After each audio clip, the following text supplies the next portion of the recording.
Hi, is me sé Emily ag san neamh beimidig fisrú faoi Glasraí ás a ríist. An ribh is a go gur féidir le cuid den BS fior le a chuig fás a ríist, an céadú eile chuirntú PC Glasraí sa mróscar, smína gur dúis, an féidir le mé seo chuig fás a ríist. Conas í antar an athfhás mar sin, is sóda míad scalún chun é seo a thaispeáint.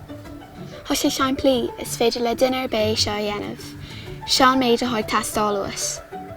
Scalún isce bógthe. Ar dús geor bon an Glasraí. Déan cinnte go bhain tú cara ó cuine fásta don cuid seo.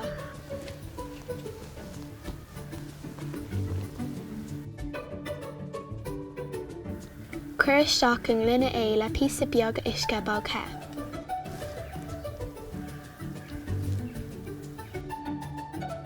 An son fóg an fáil in áit a méid an gréin ag sáilsiú go dtíorach air. Athraigh an tuisce de réir mar a theastíonn sé. Bhí ceann seachtaine beidh siad réig le cur a ríist. Ag brathir an Glasraí fósaigh de lóga air nó beidh bun an Glasraí níos tuba. Ban sí las tú féin go gíag tú.